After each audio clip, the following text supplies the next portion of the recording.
Bonjour frères et sœurs. Je suis encore très content de pouvoir faire ce message-là. Vous savez, je vous l'ai dit la dernière fois, c'est une série de messages qui me tient vraiment à cœur. Une série de messages que je me prêche à moi-même. Dieu est témoin. Il sait combien je désire la réalité de ce que je parle dans ces messages-là. En fait, pas de ce que je parle, mais de ce qu'on voit dans la Bible. Je le désire tellement pour ma propre vie. Je le désire tellement pour vous autres. C'est le cri de mon cœur constant, que Dieu me rapproche de lui, qui m'aide à prendre les moyens qu'il donne afin de me rapprocher de lui. C'est ce que je prie constamment pour vous, chacun d'entre vous à l'Église de Rouen. Que Dieu se manifeste à vous, que Dieu vous attire à sa parole, que Dieu vous amène sur vos genoux, que Dieu vous donne le désir de le connaître. C'est ce que je prie aussi pour tous les gens qui ne connaissent pas Christ autour de moi. Je prie pas pour que Je prie pas pour qu'ils connaissent un paquet de règles. Je prie pas pour qu'ils viennent à l'Église. Je prie qu'ils apprennent à connaître Dieu au travers du Seigneur Jésus-Christ. Je sais, c'est ça que la Bible nous dit qu'ils ont besoin. C'est ça que j'ai besoin. C'est ça que vous avez besoin.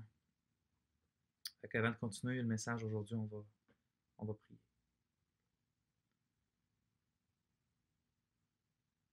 Oh Dieu, oui, tu es témoin de nos cœurs.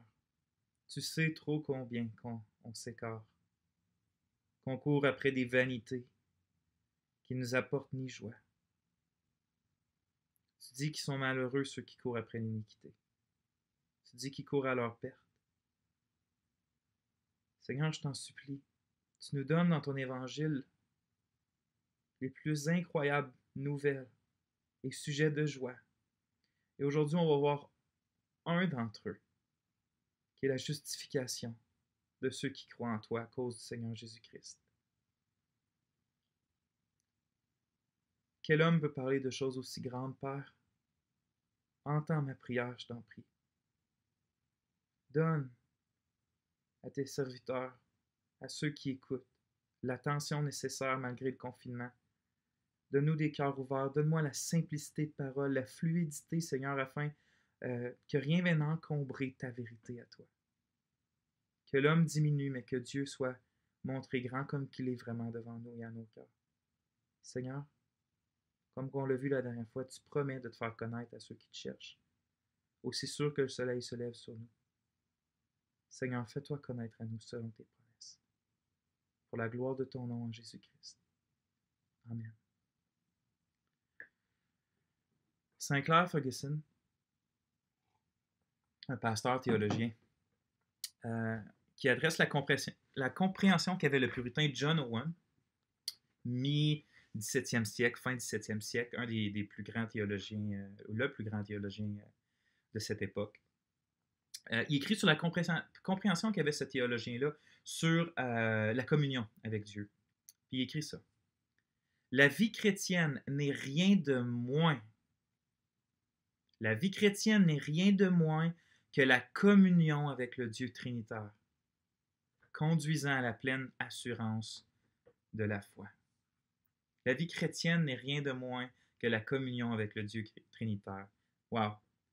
Ça veut donc dire que pour ce puritain-là, quand il pensait à la communion avec Dieu, il disait, si la vie chrétienne est rien de moins que ça, si tu n'as pas de communion avec Dieu, tu n'as pas de vie chrétienne. Il prenait la communion avec Dieu aussi sérieux que ça, comme un élément si primordial, si essentiel, si fondamental à c'est quoi une vie chrétienne, qu'il disait si tu n'as pas ça, tu n'en as pas de vie chrétienne. Ailleurs, John Owen va exprimer un peu la même chose dans son livre, je crois que c'est La mortification du péché. Puis il va parler de ces péchés-là qui briment notre relation avec Dieu, qui briment notre communion avec Dieu, mais il va arriver, puis comme un argument un peu, il va dire de quelle utilité sera votre vie si vous n'avez plus aucune communion paisible avec Dieu? Wow! Encore une fois. Est-ce qu'on trouve ces paroles-là trop dures? Si c'est le cas, ça montre, puis ça confirme ce qu'on a vu dans le premier message, c'est qu'il semble que pour nous, la communion avec Dieu, l'expérimentation quotidienne de qui est Dieu, se satisfaire en Dieu, est rendu que très peu important de moindre importance. Hein? Motiver les gens à aller à l'église, ça c'est important. Motiver les gens à donner de l'argent, ça c'est important. Motiver les gens à aller dans la mission. Motiver les gens à faire ci et ça et ça. Motiver les gens à faire de la bonne musique. Puis la communion avec Dieu là-dedans. Le but de notre salut là-dedans. Vous voyez? Mais ça, on l'a vu dans le dernier message. Frères et sœurs, comment voyez-vous votre vie chrétienne? La dernière fois, je vous ai posé qu'est-ce que le christianisme? Maintenant, plus personnel. Comment voyez-vous votre vie chrétienne? Est-ce que c'est seulement un événement passé? Dans le passé, ça s'est passé, peut-être une prière faite dans un camp de vacances. C'est ça ma vie chrétienne. J'ai fait une prière quand j'avais 17 ans dans un camp de vacances où je me suis levé dans une quelconque église. Il y avait un appel, je me suis levé, j'étais en avant, j'ai dit oui, moi je veux suivre Jésus, puis c'est là que ma vie chrétienne a commencé, puis c'est là qu'elle a resté, mettons. Est-ce que c'est ça votre vie chrétienne? Peut-être que aussi vous ne savez pas trop quoi répondre, vous dites que vous avez peut-être, aussi longtemps que je me souvienne, j'ai toujours été chrétien. Peut-être que vous allez formuler quelque chose de vague comme ben, la vie chrétienne, c'est d'accepter Jésus dans son cœur, puis ensuite de ça, ben, je sais pas, faire de son mieux. Faire de son mieux pour obéir ses commandements. C'est ça, la vie chrétienne. Mais laissez-moi vous dire, frères et sœurs, on l'a vu la dernière fois, que la vie chrétienne, c'est infiniment plus que ça. Infiniment plus que ça. Infiniment plus que ça. La vie chrétienne on devrait la voir comme étant au minimum, un peu comme John Owen l'exprimait, au minimum, une expérimentation quotidienne de qui est Dieu. Quotidienne de qui est Dieu. Puis qu'est-ce que je veux dire par là, c'est que des choses comme aimer, faire confiance, se réjouir, se satisfaire, trouver sa force trouver son courage en Dieu. Ça, c'est des choses que devrait être notre vie chrétienne. C'est ça que je veux dire par l'expression « expérimenter Dieu ». Pas nécessairement que tout vire en feu, mais cette espèce de « je suis constamment en communion avec Dieu, puis je prends les moyens qu'il donne pour être constamment recevoir de Dieu ». Puis j'avoue que cette vision-là chrétienne du monde, elle m'est bien plus palpitante, mais surtout elle est bien plus biblique. Je suis convaincu que ce qu'on peut voir souvent alentour de nous, ce que malheureusement je vois souvent dans ma vie, des périodes où je fais tout ce que Dieu veut, presque, façon de parler.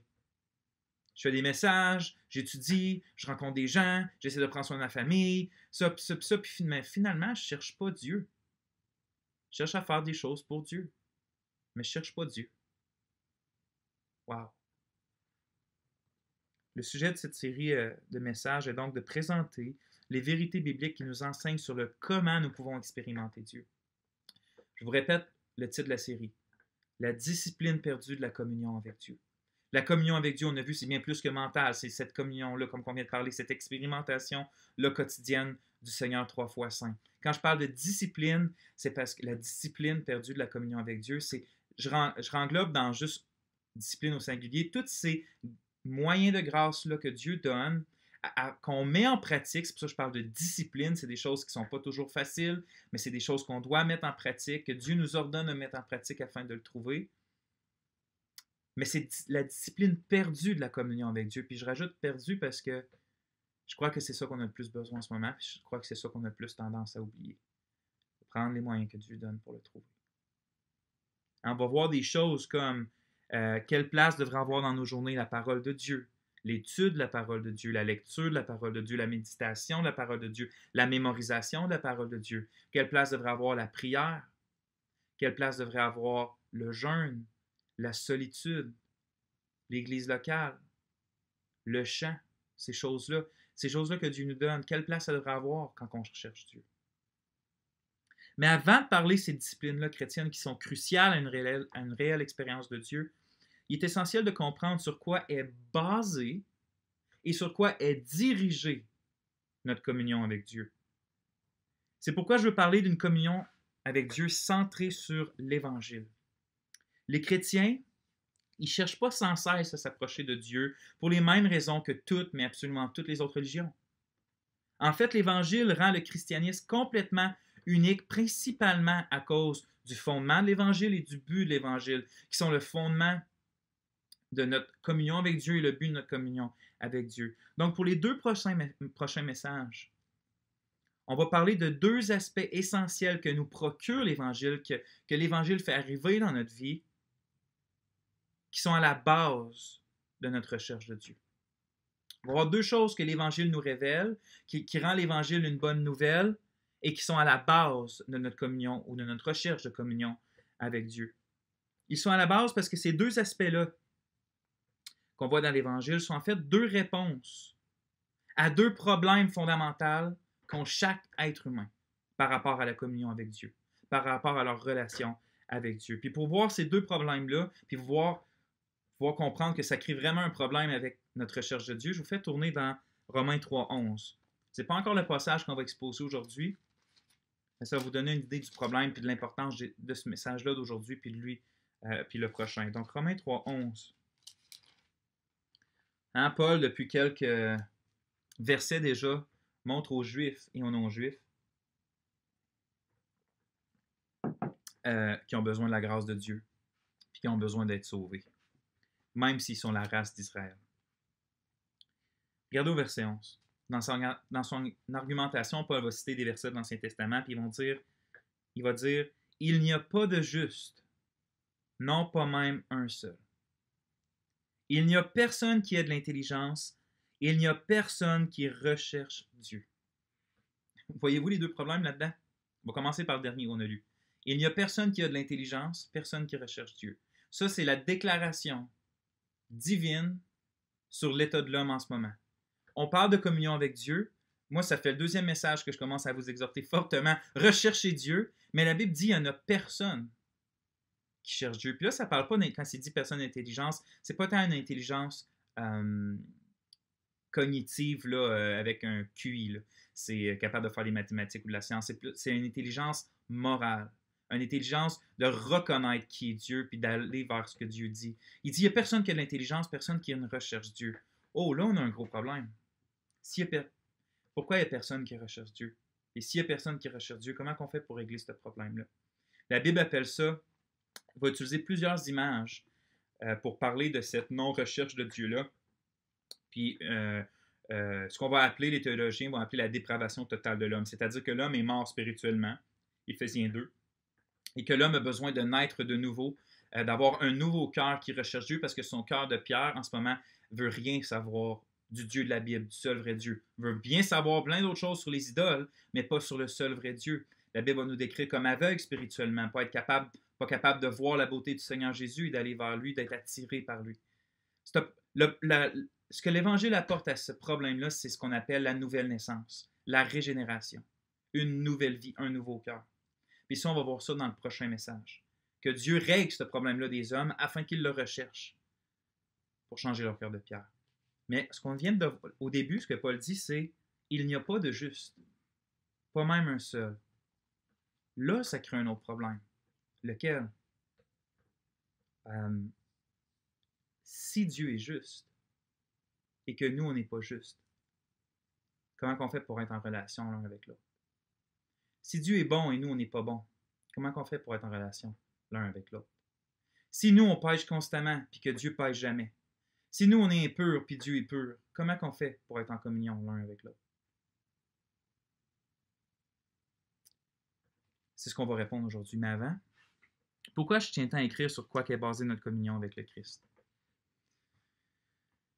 Parce que si on n'a pas une saine compréhension de l'union qu'on a avec Jésus, de l'union qu'on a avec Dieu par Jésus, on court le danger que notre discipline à rechercher Dieu, notre art à rechercher Dieu tombe en fait dans plusieurs fausses, dans plusieurs pièges, dont celle que je nomme le légalisme et celle que je vais nommer la culpabilité accablante. Deux trous, deux pièges dans lesquels, si on ne comprend pas bien ce qu'on va voir aujourd'hui puis dans le prochain message, puis dans l'autre après, dans les 3 prochains messages, en fait, on va tomber dans des pièges. Des pièges qu'on tombe constamment parce qu'on n'est pas centré sur l'Évangile et sur les réalités qu'on voit là-dedans.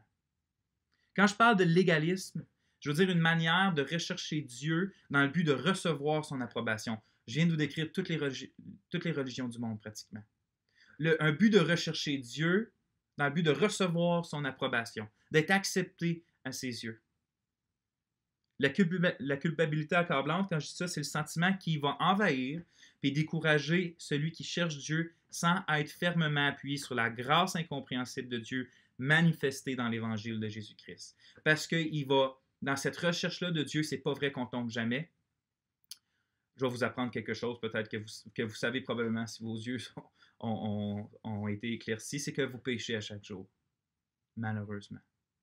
Même dans vos meilleures actions, ne sont pas totalement désentachés de toute forme de péché dans nos cœurs et dans nos pensées. Si ça, c'est vrai, comment on fait pour ne pas être sentir complètement accablé dans notre recherche de Dieu? On va répondre à ça aujourd'hui. Donc, je vous fais tourner dans le passage qu'on va voir principalement, qui est Romains 5, 1. Donc, vous pouvez prendre le temps de tourner Romains 5, 1. Puis, c'est important qu'on parle de ça parce que si on recherche Dieu en pensant, premièrement, pour être accepté à ses yeux, ou deux, en ayant constamment de la culpabilité accablante, c'est ça qui nous fait rechercher Dieu pour essayer de l'étouffer, c'est pas une manière qui recherche Dieu qui va le glorifier. Non, mais pas du tout. C'est pas ça que Dieu désire. C'est pour ça qu'il veut nous rappeler l'Évangile. C'est pour ça que notre recherche de Dieu doit être centrée sur l'Évangile. Donc, Romains 5, 1. Ayant donc été justifiés sur la base de la foi, nous avons la paix avec Dieu par notre Seigneur Jésus-Christ. On va prier. Une phrase, ô Seigneur. Tant de richesses. Combien de livres, de conférences, de prédications, d'échanges, de messages se sont donnés sur ces simples mots-là qu'on voit dans ta parole. Donne-nous de l'intelligence, ô Seigneur, afin de comprendre ta parole. Amen. On va voir trois choses dans ce passage-là. La première, c'est qu'on va définir la justification puis dire qu'est-ce que c'est puis pourquoi c'est nécessaire. Donc, le premier point, je l'appelle tout simplement la justification. Parce que qu'est-ce que ça veut dire? On lit « ayant donc été justifié sur la base de la foi ». Qu'est-ce que ça veut dire justifié? On définit la justification. On ne parle pas quand...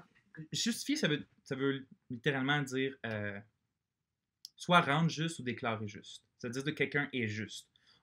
Mais ce passage-là n'est pas en train de dire que Dieu nous rend juste, comme si tout d'un coup, d'un bon matin, on se lève et Dieu dit « Toi, tu es juste », puis on ne fait plus jamais d'action injuste par après. Il ne nous rend pas intrinsèquement dans notre nature juste. C'est pas ça que ce passage veut dire. Il parle plutôt que Dieu nous déclare juste. Donc, c'est pour ça que souvent, on va voir que la justification, on peut la définir comme un acte légal de Dieu qui déclare qu'un pécheur coupable est maintenant considéré comme parfaitement juste à ses yeux. Pas qu'il est intrinsèquement juste en lui-même, mais qu'il est déclaré que lui le voit plus maintenant coupable de ses fautes, mais parfaitement juste à ses yeux. Vous savez, frères et sœurs, la justification, c'est une des vérités les plus excellentes de l'Évangile. Puis c'est personnellement l'une des vérités qui me tient le plus à cœur. Pour une expérience que j'ai eue au début de ma vie chrétienne, quand j'ai eu un an et demi de vie chrétienne difficile, mes premières années, je parle, parce que j'étais tout le temps quelqu'un qui cherchait l'approbation des autres avant d'être chrétien. Puis quand je suis devenu chrétien, ça n'a pas changé du jour au lendemain, ça n'a pas changé avec Dieu du jour au lendemain. Je cherchais constamment l'approbation de Dieu. Quand je faisais le bien, je me sentais aimé de Dieu. Quand je ne faisais pas le bien, je ne me sentais pas aimé de Dieu. Donc, je m'éloignais de Dieu. Puis à un moment donné, Dieu est arrivé, puis par un enseignement d'un missionnaire, m'a montré ce que c'était la justification, puis comment ça change absolument tout dans notre vie. Donc, la justification est vraiment une vérité excellente. Puis pourtant, à mon humble avis, c'est quand même une des vérités les moins bien comprises lorsque vient le temps de parler de notre union avec Dieu. Sur quoi est basée notre communion avec Dieu. Voyez-vous, on parle souvent, puis on célèbre souvent le pardon des péchés, puis à ça, je suis le premier à dire Amen. Mais pour être sincère, je crois que si la seule chose qu'on a en Christ, par l'Évangile, c'est le pardon des péchés, en vérité, on n'aurait pas grand-chose de plus. Puis notre espérance ne serait pas si grande que ça. Puis je m'explique. On lit dans Psaume 11,7, par exemple, que l'Éternel est juste. L'Éternel est juste, il aime la justice, les hommes droits contemplent sa face. Voyez-vous, par conséquent, il est clair que c'est seulement ceux qui sont justes qui contemplent le juste, l'Éternel le juste. Hein, c'est écrit, les hommes droits contemplent sa face, parce que Dieu est, l'Éternel est juste, il aime la justice. Parce que l'Éternel est juste et qu'il aime la justice, c'est que les hommes droits ou que les hommes justes qui contemplent sa face. Hein, on parle de communion, on parle d'union, là, on parle d'expérimentation de Dieu, contempler sa face. Mais il y a juste les justes qui peuvent oser se présenter devant l'Éternel, puis expérimenter une communion avec lui. Il n'y a pas un seul pécheur. Il n'y a pas un seul injuste. Il n'y a pas un seul homme qui pratique l'iniquité, homme ou femme qui pratique l'iniquité, qui va être accepté dans la présence de Dieu.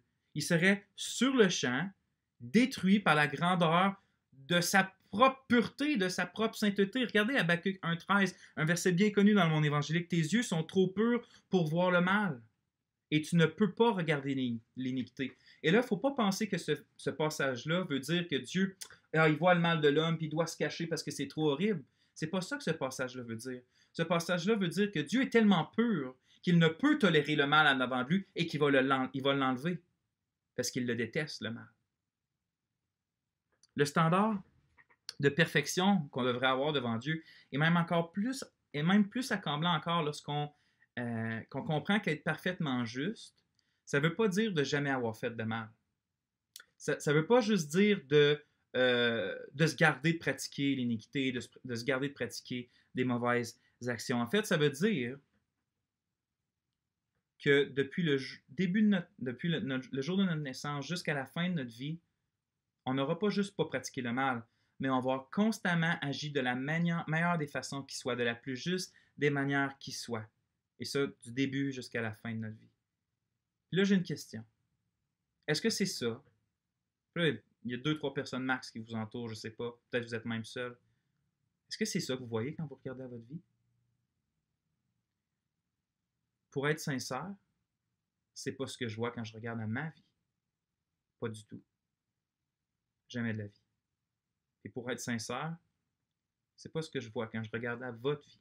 C'est pas ce que vous devriez voir lorsque vous regardez à votre vie. Jean va nous dire que si nous disons que nous sommes sans péché, nous sommes menteurs.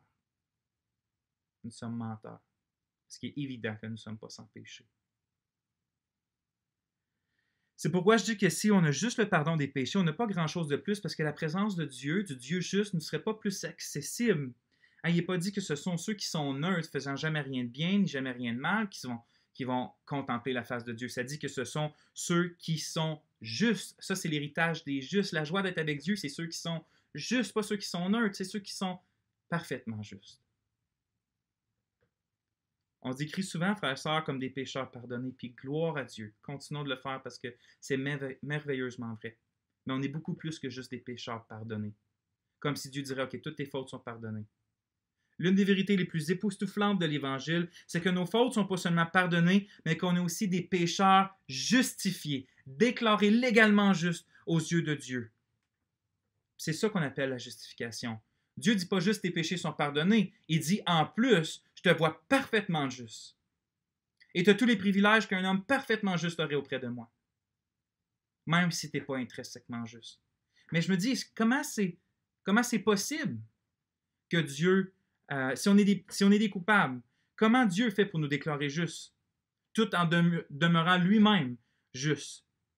Pas lui-même va augmenter dans les chapitres précédents dans notre texte, qu'il n'y a pas de juste, pas même un seul, comme qu'on a vu. Donc, s'il n'y a pas de juste, Dieu peut-il vraiment les déclarer justes, eux, les injustes, puis lui-même rester juste? Regardez ce qui est écrit dans Proverbe 17,15. Celui qui absout le coupable, ça veut dire qu'il dit qu'il n'y a pas de problème, toi, même si tu es coupable. Et celui qui condamne le juste, ça veut dire que lui qui dit, même si tu es juste, te condamne, sont tous deux en abomination à l'Éternel. Dieu déteste et horrifié de voir quelqu'un qui dit à un coupable, je t'absous, t'es juste. Pourtant, Dieu sait ce qu'il fait. Comment ça? Puis même avant de répondre à cette question-là, peut-être, parce que je me dis, peut-être qu'il y a des gens qui disent, ouais, mais là, Dieu est bon, il n'y a pas besoin d'avoir une explication, Dieu est simplement bon, Dieu est amour, il nous pardonne, il nous déclare juste, c'est tout. Alléluia, c'est ça la bonne nouvelle. Mais il y a un problème avec ça. Si ça ne marche même pas sur Terre, ce genre de raisonnement-là, si je vous dis, un exemple que j'ai entendu bien souvent d'un missionnaire, si je vous dis que Vous êtes chez vous, vous revenez de travailler le soir. Puis vous trouvez chez vous quelqu'un qui est rentré par infraction, puis qui est en train de battre votre fille. Puis vous le capturez, puis parce que vous croyez tellement au système de justice que vous voulez qu'il y ait une juste sentence pour le crime qu'il a fait, vous le capturez, vous l'emmenez à la police l'emmène au juge, vous allez témoigner, et là le juge dit, c'est vrai, toutes les preuves sont contre toi, le voleur. Et tu es coupable, vraiment, c'est hors de tout doute. Mais parce que je suis un juge bon et plein d'amour et de miséricorde, c'est correct que je t'absous. Tu peux marcher comme un juste. Qu'est-ce que vous aurez comme réaction? La colère, certainement. Vous serez horrifié de voir ça. Même vous seriez le premier à déclarer que le juge est encore plus inique, encore plus méchant et mauvais que la personne qui est rentrée chez vous et qui a battu votre fille, parce qu'il n'a pas rendu le bon verdict, parce qu'il fait comme si le coupable n'avait rien fait. Et là, vous venez de voir le plus grand problème de toute la Bible. Comment Dieu peut déclarer des pécheurs justes et lui-même demeurer juste. Puis la réponse à ça, c'est le cœur de l'Évangile. Puis la réponse à ça, c'est le cœur de l'Épître aux Romains. La réponse à ça, c'est le cœur même de notre recherche de Dieu. Il faut comprendre comment ça c'est possible pour vraiment bien chercher Dieu passionnément sans tomber dans des pièges. Comment Dieu fait-il pour régler ce problème? Et j'aurais pu exposer Romains 1, 2, 3, 4, 5, parce qu'il est arrivé à Romains 5, 1 qui dit « Étant donc justifié par la foi », Paul, c'est ce qu'il fait dans les versets précédents. Mais par manque de temps d'exposer tous ces versets-là, je crois que Paul résume assez bien et assez clairement ce qu'il écrit là, un verset dans Corinthiens, puis je vais vous faire tourner là. En fait, c'est dans 2 Corinthiens 5, 21. 2 Corinthiens 5, 21. Je fais tourner là. «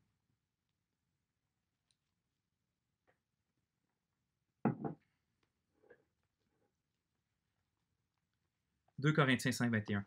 Il est écrit que celui qui, en parlant de Jésus, que celui qui n'a point connu le péché, je me reprends, celui qui n'a point connu le péché, il, en parlant de Dieu le Père, il l'a fait devenir péché pour nous.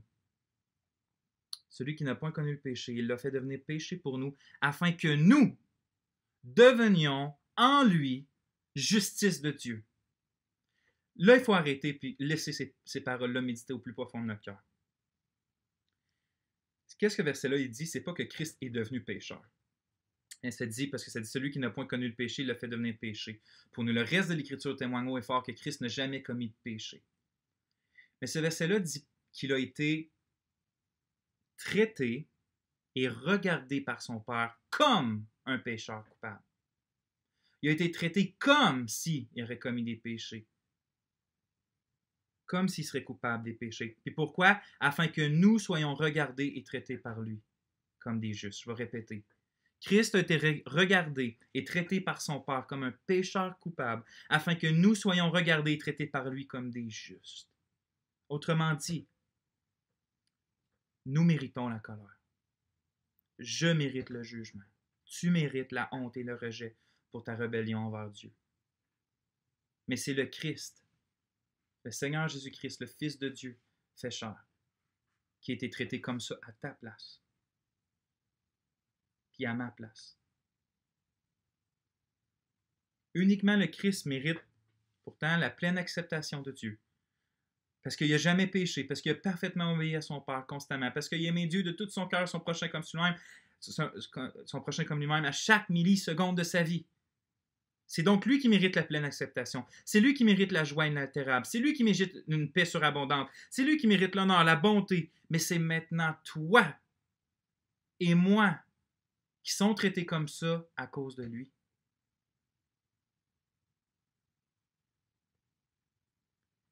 Comprenons bien ceci. Le Seigneur Jésus n'est pas simplement mort pour nous. Il a aussi vécu pour nous. Là, quelqu'un va dire, oui, il est ressuscité pour nous. C'est vrai, mais ce n'est pas ça que je veux dire. Notre Seigneur Jésus, puis notre Sauveur, n'est pas simplement mort pour expier nos fautes, porter le jugement qu'on méritait. C'est ça qui s'est passé à la croix. Dieu, la colère de Dieu est tombée sur le Christ à notre place pour que nous, il n'y ait plus de colère de Dieu sur nous. Mais ce n'est pas simplement ça. Christ n'a pas simplement fait ça. Il a vécu une vie parfaitement juste et droite, du début jusqu'à la fin, parfaitement soumis au Père, à la loi de Dieu, afin que la justice propre qu'il avait soit mise finalement à notre compte, puis qu'elle soit considérée par Dieu comme étant la nôtre. Lorsque Dieu vous regarde maintenant, vous qui êtes dans le Christ Jésus, vous qui, comme on va le voir bientôt, croyez en lui, il agit envers vous comme avec un homme ou une femme qui possède la justice parfaite de son Fils bien-aimé, la justice du Seigneur Jésus-Christ. Pour le dire autrement, le cœur de Dieu est disposé envers vous, comme envers quelqu'un qui, depuis sa naissance jusqu'à sa mort, a toujours parfaitement aimé Dieu de tout son cœur, de toute son âme et de toute sa force et de toute sa pensée, et ça sans jamais flancher, sans jamais tomber, exactement comme Jésus le fait. C'est comme ça que Dieu vous voit, vous qui êtes en Christ. Il se passe en fait quelque chose comme une image que j'aime bien, celle de Zacharie, dans la vision de Zacharie concernant le souverain sacrificateur Josué. Puis, si vous voulez avoir la référence, c'est Zacharie 3, 1 à 5. Puis, je vais vous le lire. Zacharie 3, 1 à 5. Regardez bien les images qui sont utilisées. Zacharie parle dans sa vision. Il me fit voir Josué, le souverain sacrificateur, debout devant l'ange de l'Éternel, et Satan qui se tenait à sa droite pour l'accuser. L'Éternel dit à Satan que l'Éternel te réprime, Satan, que l'Éternel te réprime, lui qui a choisi Jérusalem. N'est-ce pas là un tison arraché du feu? Or, Josué était couvert de vêtements sales et il se tenait debout devant l'ange devant l'ange. Satan accuse Josué et il a raison de l'accuser parce qu'il est plein de vêtements sales.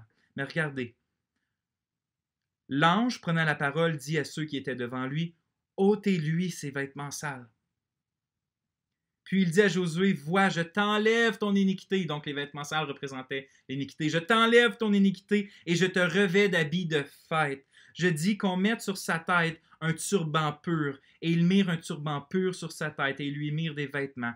L'ange de l'Éternel était là. Quand on croit en Christ, quand on est en Christ, notre vêtement sale, puis peut-être vous pensez vos bonnes actions, il vaut pour quelque chose, pour rien. La Bible nous dit dans Isaïe que toute notre justice est comme un vêtement souillé. C'est la chose la plus dégueulasse aux yeux de Dieu si on arrive devant lui, on dit « Voici mes belles actions », en pensant être accepté. Dieu dit « Non, tout ça, ça vaut rien. La seule justice que je vais accepter, c'est la parfaite et c'est juste Jésus. » Puis imaginez que Jésus, tout au long de sa vie, s'est acquis un manteau parfait de justice, puis que vous avez un manteau sale. Vos iniquités, c'est comme des habits sales, tout souillés. Et qu'au moment où vous mettez votre foi en lui, votre manteau est enlevé comme avec Josué et Dieu vous met les manteaux de Jésus-Christ. Et quand il vous voit, il ne voit pas votre manteau sale, il voit le Christ. Il voit le manteau du Christ. Ceux qui sont gratuitement déclarés justes n'ont plus aucun vêtement souillé par leur iniquité, mais s'expriment maintenant avec le prophète Ésaïe. Ésaïe 61 dit « Je me réjouirai en l'Éternel, mon âme sera ravie d'allégresse en mon Dieu, car il m'a revêtu des vêtements du salut et il m'a couvert du manteau de la délivrance, comme la fiancée sort d'un diadème, comme la fiancée se pare de ses joyaux. » Incroyable. C'est ça la justification. Qu'on est couvert de la justice du Christ. On est déclaré juste devant Dieu de cette justice-là. On va voir bientôt les fruits de ça. Mais avant de voir les fruits, j'ai une question. Est-ce que ça, c'est pour tout le monde indépendamment de leur réponse vis-à-vis de Dieu? Non. C'est pas pour tous les êtres humains de la terre. Le verset dit, si on retourne dans Romains 5, « Ayant donc été justifiés, qui, comment? Sur la base de la foi, ou par la foi. » C'est pas n'importe qui peuvent avoir ce manteau-là. C'est pas ceux qui travaillent fort. C'est pas ceux qui font toutes leurs prières. C'est pas ceux qui vont à l'église. C'est pas ceux qui rejettent Dieu. C'est ceux qui ont foi en Dieu. C'est par la foi. Pas en faisant des efforts, mais par la foi. Maintenant, c'est quoi la foi? La Bible définit la foi de bien des façons pour qu'on réussisse à la comprendre. C'est pas simplement dire que tu crois en Dieu. C'est pas simplement dire que tu crois en Jésus, laisse-moi te le dire. La Bible dit que les démons croient en Jésus, que les démons croient en Dieu. En fait, les démons croient bien plus en Dieu qu'on peut le croire. Ils voient, si on peut dire qu'ils voient Dieu. Les démons ont reconnu Jésus comme étant fils de Dieu quand il était sur la terre. Mais Jacques va nous dire qu'ils tremblent. Ils ne sont pas sauvés pour autant. La foi, pour utiliser des images que la Bible parle, c'est de, oui, croire, mais aussi de faire confiance. C'est-à-dire que ce que Christ dit qu'il est et qu'il dit ce qu'il fait, on le croit, on lui fait confiance, c'est vrai. Ce qu'il dit, il va le faire. Il dit que je suis comme ça, il dit que je suis pécheur, il dit que j'ai besoin de lui, je le crois Et quand il me dit « Appelle-moi, je lui fais confiance et j'y vais », la Bible parle de la foi comme de recevoir le Christ, comme la chose la plus précieuse. La Bible parle de la foi comme aller vers le Christ, de se reposer sur le Christ et uniquement sur le Christ. Tu n'as pas la foi si tu dis « je vais en mettre un peu d'argent, je vais mettre un peu d'œuf avec Jésus, un peu d'œuf avec Bouddha, un peu d'œuf avec la pensée positive ». Ça, c'est pas la foi. La foi dit si le Christ dit qu'il est la vérité, le chemin et la vie, j'abandonne tout le reste, comme Paul a abandonné toute sa religion, et on court vers uniquement une personne qui est le Christ, et on demande l'aide uniquement d'une personne qui est le Seigneur Jésus-Christ qui est vivant en ce moment dans les cieux. Ça, c'est la foi. Recevoir, chérir, faire confiance, croire, ça, c'est la foi. Maintenant, ma question, c'est est-ce que tu as cette foi-là? Est-ce que tu as cette foi-là? Pourquoi pas aller sur tes genoux et demander à Dieu, ai-je cette foi-là? Fais-tu confiance au Christ? Ou fais-tu juste simplement croire Christ? Croire dans le Christ sans croire Christ. Fais pas semblant d'avoir une religion. Est-ce que Jésus-Christ est la personne la plus extraordinaire pour toi dans ta vie? Si oui, tu as des bonnes indications que tu as la foi et que tu fais partie des justifiés. Maintenant, le temps avance très rapidement. On va aller avec mon troisième point qui est nous avons la paix avec Dieu, qui est le fruit, un des premiers fruits que Paul va déclarer dans notre... Il y aurait d'autres fruits, mais on n'aura pas le temps de les voir. Mais le premier fruit que Paul dit de notre justification, c'est celle-là. Romains 5.1, nous avons la paix avec Dieu par notre Seigneur Jésus-Christ. Regardez, ayant donc été justifiés sur la base de la foi, nous avons la paix avec Dieu par notre Seigneur Jésus-Christ. Donc, le premier résultat de notre justification par la foi seule est que nous avons la paix avec Dieu. La paix avec Dieu, mais malheureusement, cette vérité-là qui devrait nous frapper comme un camion blindé ne frappe pas tant que ça à cette heure. À cause de la manière trop souvent non biblique qu'on a de présenter Dieu puis l'Évangile au monde. Si Paul dit que l'on est en paix maintenant, frères et sœurs, c'est qu'on n'a pas été en paix dans le passé. Puis pour que l'ampleur de cette vérité-là affecte et réchauffe nos âmes comme qu'elle le devrait, on va méditer un peu sur la situation qui était la nôtre avant qu'on soit en paix avec Dieu. La Bible déclare qu'il n'y a inimitié entre Dieu et l'homme, Romains 8.7. Ça veut dire, et le mot inimitié, qu'il y a une guerre. Les deux sont en guerre. L'humanité et Dieu sont constamment en guerre. Dieu est en colère contre l'homme est en colère contre Dieu. L'homme ne prend pas plaisir en Dieu et Dieu ne prend pas plaisir en l'homme. Il n'y a aucune paix entre les deux. Si l'homme pourrait détruire Dieu, il le ferait. Puis Dieu, pour sa part, a promis qu'il allait détruire les méchants. Puis ceux qui ne se confient pas en lui. On entend souvent, frères et sœurs, le cliché que Dieu aime le pécheur, mais pas les péchés. Mais la Bible va déclarer autre chose. C'est vrai que Dieu aime les pécheurs. C'est plus vrai que je pourrais l'exprimer en des centaines d'années. Dieu m'a aimé. Dieu m'a aimé. Oh, Dieu m'a aimé. Et Dieu t'a aimé, toi qui te confies en lui. Bien plus que tu ne vas jamais l'imaginer.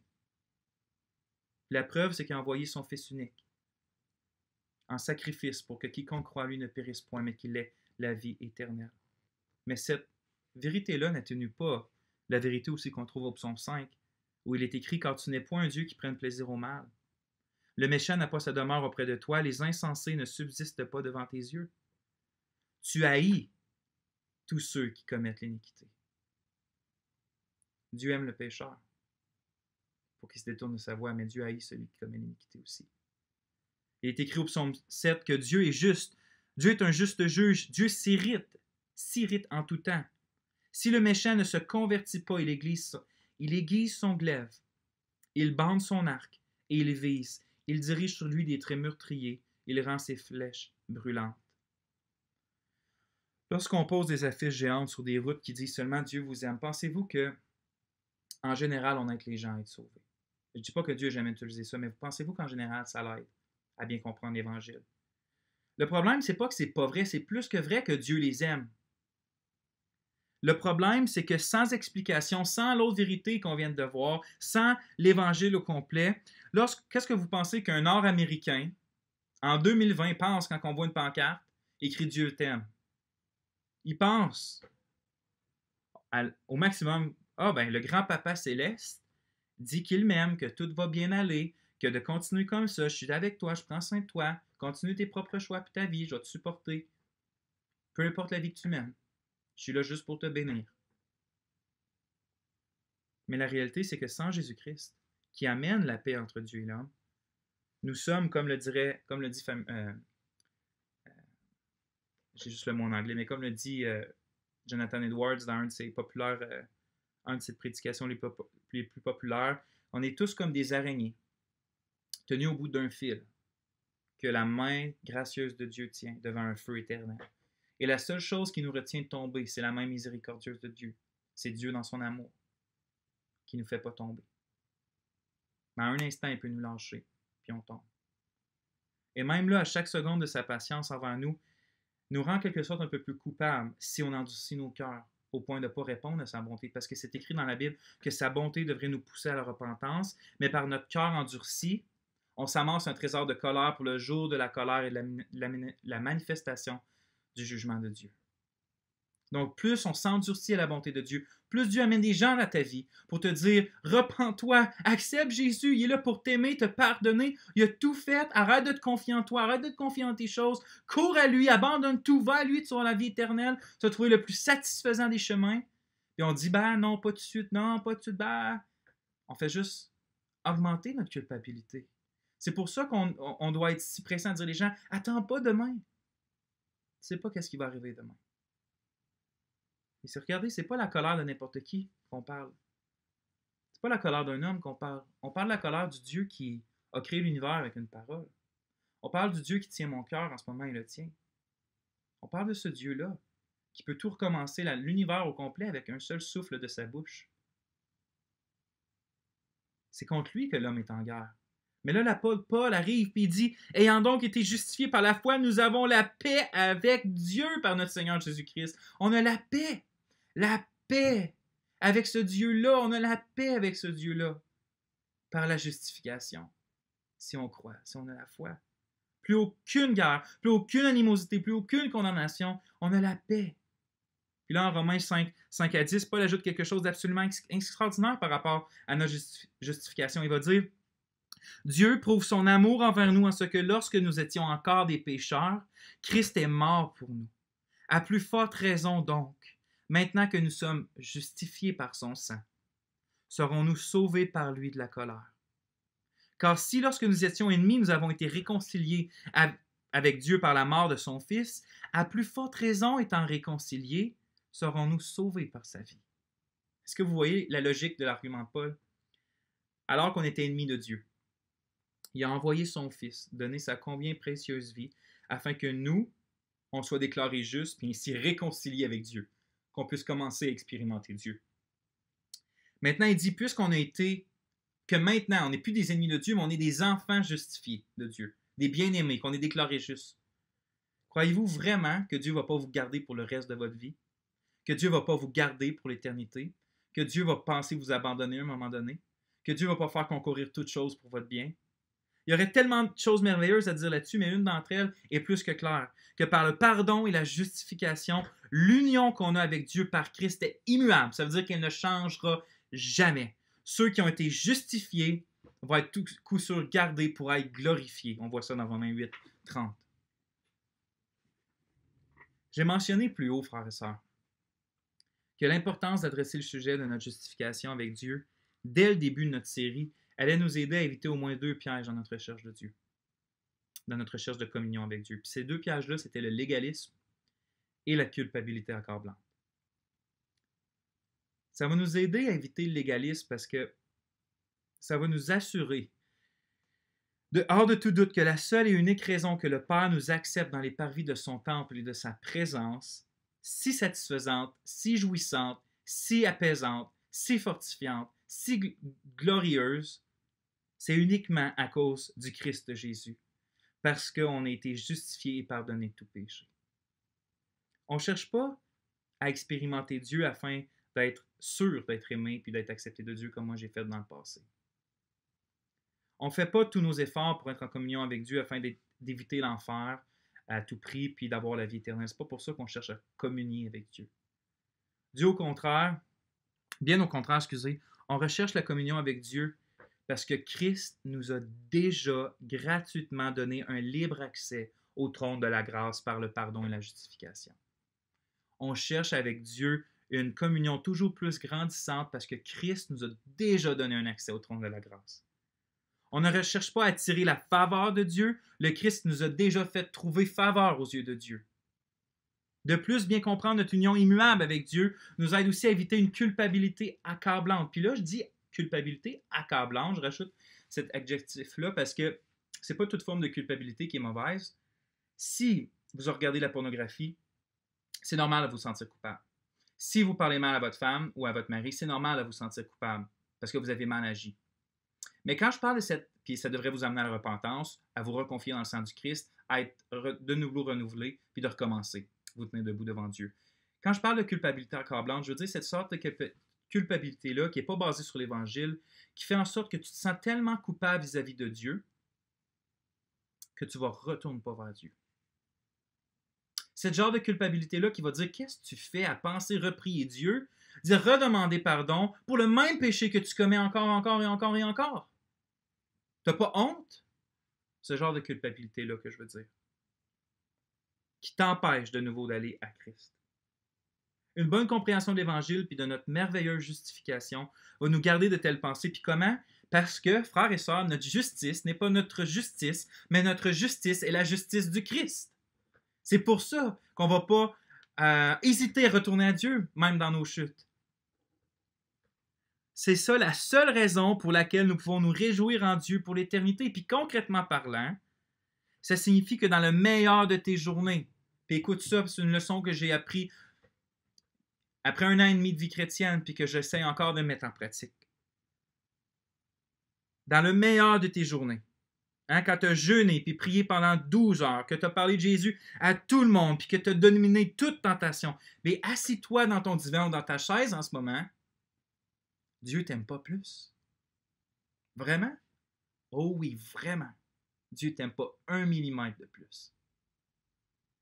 Mais écoute aussi, ça signifie que dans la pire de tes journées, lorsque tu t'es levé en retard, puis que tu n'as même pas eu le temps de prier, puis de lire ta Bible, quand tu as perdu ensuite patience avec ta femme, puis tes enfants, puis que au travail, tu t'es cogné le pouce, puis tu as lancé des jurons, puis que là, après ça, tu n'as pas parlé de Jésus à personne, puis tu te couches pitoyable le soir.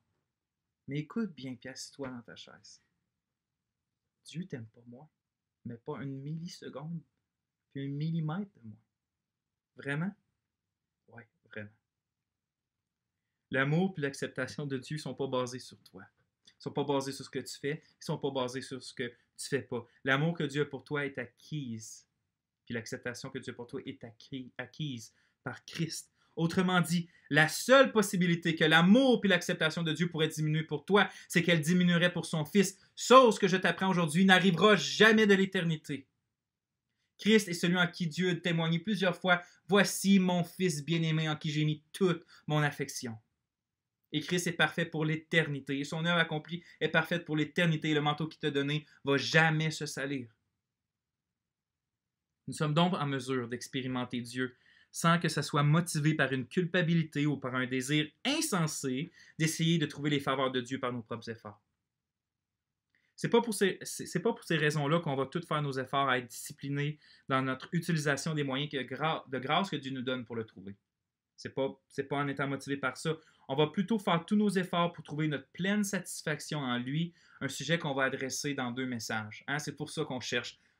C'est à cause qu'on veut plus de Dieu. On veut plus de Dieu. On veut plus de Dieu, pas parce qu'on veut sentir que Dieu nous accepte ou nous aime.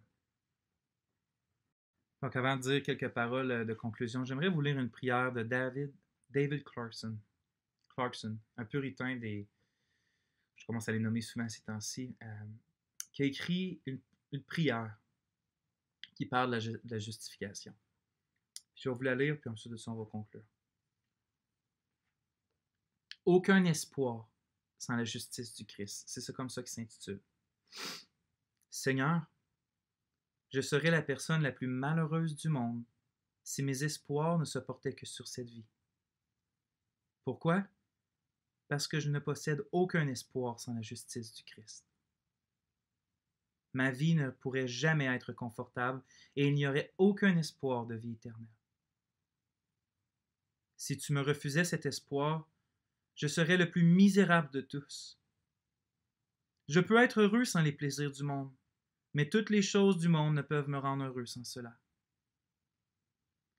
Alors, quelle que soit la façon dont tu me traites dans ce monde, quoique tu me refuses, Seigneur, ne me refuse pas cela.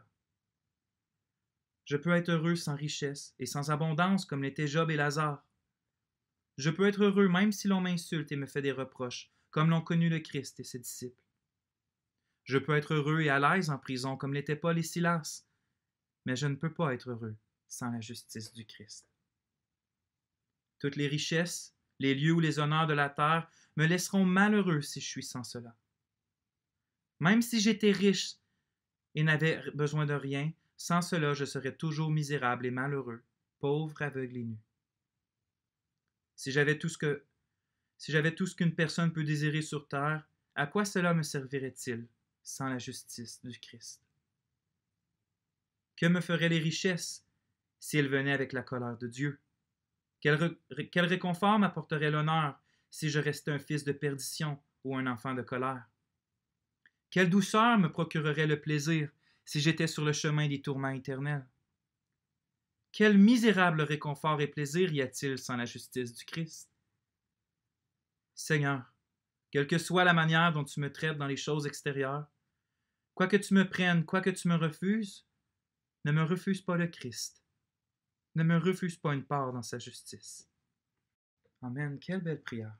Ô frères et sœurs, vous avez été justifiés par le Christ. Vous qui mettez votre foi uniquement en lui, pourquoi hésiter en ce moment? Oui, tu as péché. Oui, tu as le fardeau de tes péchés. Peut-être que tu les as remis sur toi parce que tu n'as pas assez fixé Christ. Puis que là, tu te sens incapable d'aller rechercher Dieu parce que tu te sens coupable. Confie-toi en Christ, rappelle-toi. Tu es déclaré juste par la foi. Crois-le, crois. Est-ce que tu le crois? Pourquoi tu hésites d'abord d'aller à genoux? Pourquoi tu ne lèves pas tes mains au ciel puis tu ne dis pas Alléluia Seigneur, parce que quand je me mets à genoux, ce n'est pas mes fautes que tu vois, mais c'est le Christ. Oh, pardonne mes fautes quand je me confierai encore en toi. Pourquoi pas cet entrain-là? C'est pour ça qu'on peut. L'auteur de l'Épître aux Hébreux va nous dire qu'on peut même aller avec assurance au trône de la grâce. Se présenter avec assurance devant Dieu, la sainteté de Dieu. Oui, c'est ça l'Évangile. Présente-toi, va trouver le secours là. Même dans tes péchés, c'est là que tu vas trouver le secours. N'hésite pas, la justice de Christ te couvre. Il n'y a plus aucune condamnation qui va jamais t'atteindre tant que tu te confies dans le Christ. Éloigne-toi pas. Éloigne-toi pas. Lis pas ta Bible en échange de sauver la faveur de Dieu. Lis ta Bible comme un homme et une femme justifiés par Dieu. Prie comme une femme et un homme justifié par Dieu. Quelle belle vérité de l'Évangile. Frères et sœurs, que Dieu vous bénisse. Que Dieu vous bénisse. Et s'il y a quelqu'un qui a écouté ce message que là et qui n'est pas chrétien, n'attends pas. N'attends pas. Crois. Crois aux vérités que tu as entendues aujourd'hui. Va sur tes genoux pleurer et demande la justice du Christ pour toi. Et demande à Dieu de te voir selon Christ, parce que c'est en lui seul que tu te confies et en rien d'autre. Crois et reçois l'amour de Dieu pour toi. Que Dieu vous bénisse. On va prier. Dieu de justice, comment on pourrait te louer suffisamment pour la justice qui nous couvre, celle de ton Fils parfait. Seigneur, je te dis merci, parce que ça a changé ma vie. Ça a changé ma vie, Seigneur. Qu'un autre, parfait, et parfait pour l'éternité, m'a acquis la faveur de toujours pouvoir me présenter devant toi. Oh Seigneur, merci. Amen. Soyez bénis.